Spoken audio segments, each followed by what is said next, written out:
La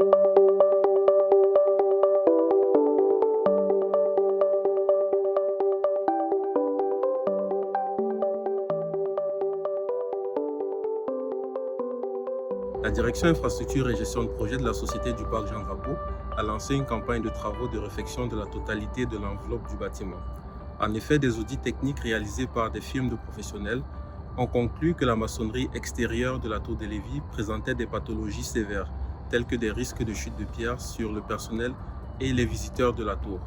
Donc, de ce fait, la tour a été fermée en 2019 et c'est dans ce contexte que le service maintien actif a reçu le mandat de procéder rapidement à la sécurisation de la maçonnerie de la tour et de préserver ainsi l'emblématique patrimoine qu'est ce bâtiment. La première phase de travaux a débuté à l'automne 2020 et s'est achevée au printemps 2021. Dans cette première phase nous a permis d'en apprendre beaucoup plus sur les propriétés mécaniques de la pierre emblématique de Brèche que revêt la tour de Lévis. Fort de cette expertise acquise au courant de la première phase, nous venons avec une seconde phase de travaux qui nous permettra d'agir sur l'ensemble de l'enveloppe et il s'agira principalement de refaire des joints, de remplacer les pierres qui ne sont pas adéquates pour l'ouvrage et de réparer les pierres qui peuvent l'être. L'objectif étant de préserver le maximum de pierres possible afin de ne pas dénaturer le caractère patrimonial de ce bâtiment.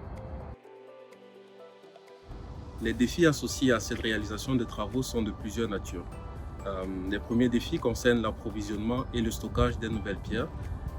Ces travaux de maçonnerie vont nécessiter un approvisionnement important en nouvelles pierres de maçonnerie afin de remplacer les pierres défectueuses comme on vous le disait initialement. Donc ces pierres seront stockées non loin d'ici, puis acheminées au pied de la tour selon les besoins du projet. Évidemment, le transfert des palettes de pierres se fera au travers de l'environnement boisé du Mont Boulé. Il sera très important de procéder à ces activités sans endommager d'arbres et également en permettant une cohabitation sécuritaire avec les visiteurs de ce secteur. Les deuxièmes défis techniques concernent les conditions de mise en œuvre de la restauration. Comme vous l'imaginez, nous ne pouvons pas refaire des joints ou changer des pierres dans des conditions trop extrêmes. Les joints ne seraient pas durables et le mortier dépose de nouvelles pierres a besoin de conditions de mise en œuvre adéquates et précises.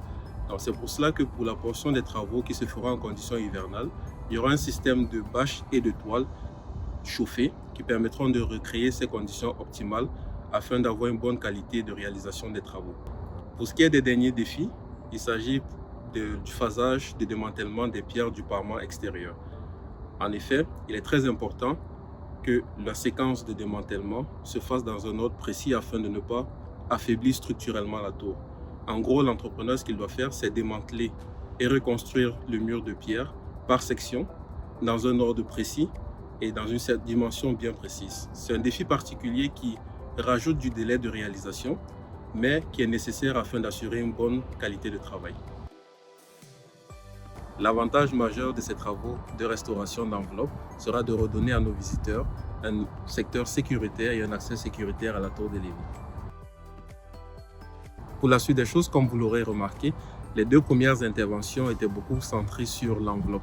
Donc, ces interventions permettaient de répondre plus directement aux audits techniques qui avaient été réalisés et c'était la priorité, donc c'est ce que nous avons fait. Nous allons revenir avec un projet d'aménagement intérieur et extérieur du bâtiment. L'aménagement intérieur permettra de remettre en conformité les installations électromécaniques et de protection incendie de la tour. L'aménagement extérieur permettra d'améliorer les conditions d'accessibilité universelle du bâtiment et nous visons à cet effet une certification Kéroul. Et pour finir, l'illumination de la tour permettra la mise en valeur de ce beau bâtiment. Et pour ceux qui connaissent la tour, nous allons également mettre en valeur le réservoir d'eau à l'intérieur du bâtiment. Les visiteurs auront de nouveau accès au bâtiment et pourront profiter de la belle vue qu'offre le belvédère de la tour de Lévis.